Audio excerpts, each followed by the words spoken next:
आइए पहला चैप्टर पढ़ने से पहले वास्तविक संख्याएं जिन्हें रियल नंबर्स कहा जाता है, ये चैप्टर को पढ़ने से पहले कुछ संख्याओं के बारे में जाननी जरूरी है। चलिए कुछ संख्या के बारे में जान ले रहे हैं। नंबर, तो यहां मैं लिख रहा हूं संख्या। कुछ नंबर के बारे में पहले जानना जरूरी है। नंबर 1 प्राकृत संख्याएं जिन्हें नेचुरल नंबर्स कहते हैं।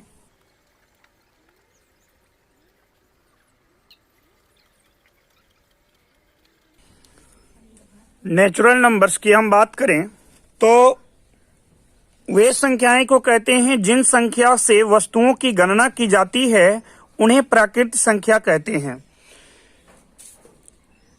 1, 2, 3, 4, 5 आदि इस प्रकार से बढ़ता जाएगा। ये क्या है? प्राकृत संख्या जिन्हें नेचुरल नंबर कहते हैं। इन्हें n से सूचित किया जाता है। याद रखेंगे आप, किससे सूचित किया जाता है?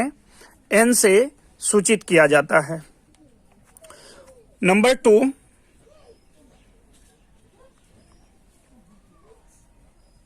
पूर्ण संख्याएं।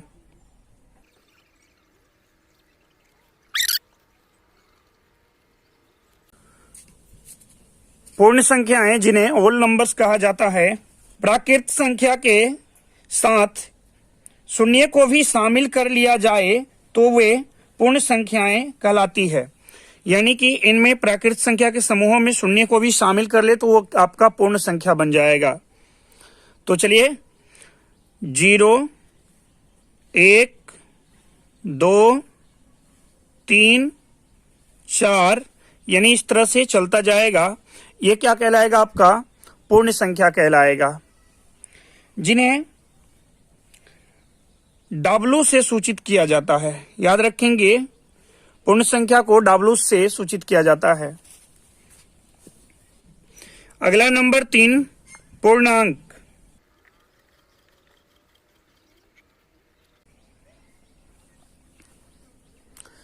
नंबर 3 पूर्णांक जिन्हें इंटीजर्स के नाम से जानते हैं। प्राकृत संख्या के सदस्यों में शून्य को शामिल करने पर पूर्ण संख्या प्राप्त होता है। यानी जो आपका नेचुरल नंबर है उनमें यदि हम शून्य की संख्या को शामिल कर लें, जैसे ध्यान देंगे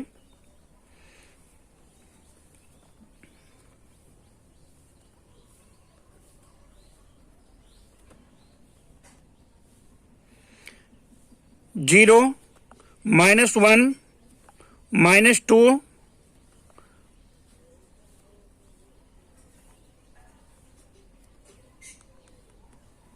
यानी इस प्रकार से हम ये कहें तो ये जो कहलाएगा पूर्णांक कहलाएगा, जिसे Z से सूचित किया जाता है। किससे सूचित करते हैं? Z से सूचित करते हैं।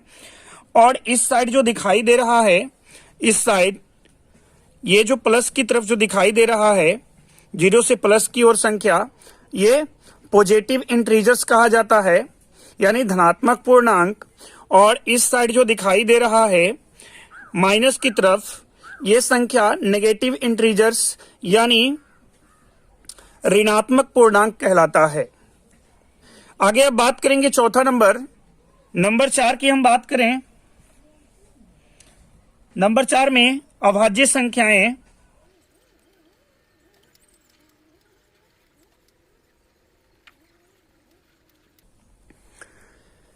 अभाज्य संख्याएं जिन्हें प्राइम नंबर कहा जाता है, वे संख्याएं जो एक और स्वयं के अतिरिक्त किसी अन्य संख्या से भाज्य न हो, अभाज्य संख्या कहलाती है।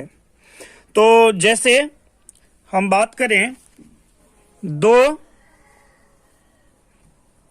3, 5, 7, 11 यानी इस प्रकार से ये सब संख्याएं जो है प्राइम नंबर्स कहलाएगा। इसके अलावा हम बात करें 5वां नंबर,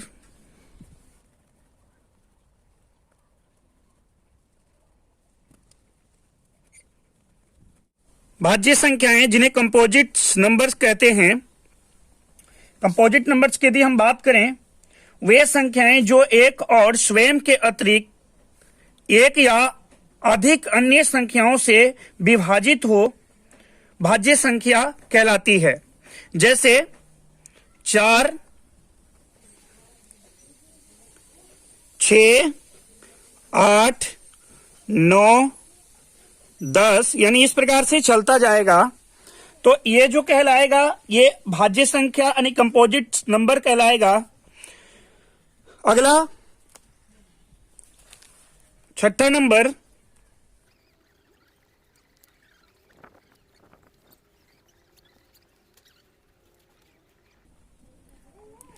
परिमेय संख्याएं जिन्हें रेशनल नंबर्स के नाम से जानते हैं।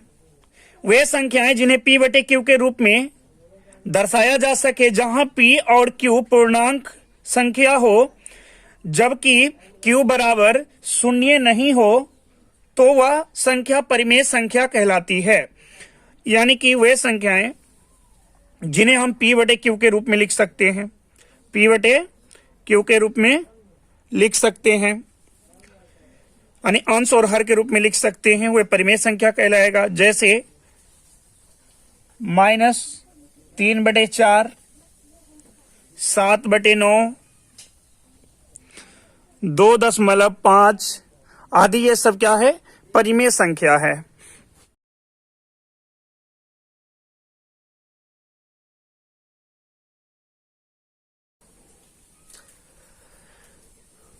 अपरिमेय संख्याएं जिन्हें इरेशनल नंबर्स के नाम से जानते हैं। वे संख्याएं जिन्हें p बटे q के रूप में व्यक्त न किया जा सके अपरिमेय संख्या कहलाती है। जैसे हम बात करें √2, √2, √5, √3, पाई आदि ये सब क्या है? एक अपरिमेय संख्या है। अगला हम बात करें वास्तविक संख्याएं की।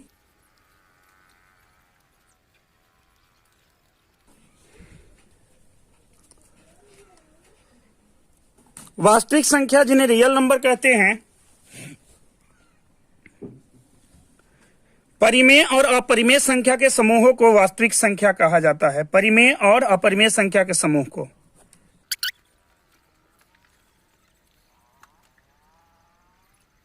और अपरिमेय संख्या के समूहों को वास्तविक संख्या कहा जाता है।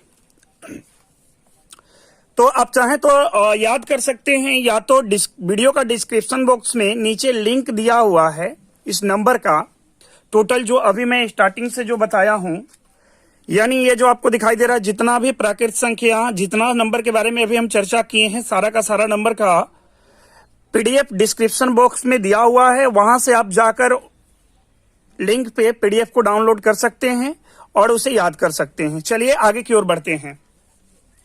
आइए आप समझते हैं यूक्लिड विभाजन परिमेय का क्या है। परिमेय का जिन्हें इंग्लिश में लेमा कहते हैं। तो जैसा कि स्क्रीन पे इनकी परिभाषाएं आपको दिखाई दे रहा है, परिमेय का एक सिद्ध किया हुआ कथन होता है और इसे एक अन्य कथनों को सिद्ध करने में प्रयोग करते हैं। आइए इसको समझते हैं। और इसको समझने के लिए मैं कुछ संख्याएं ले रहा हूं।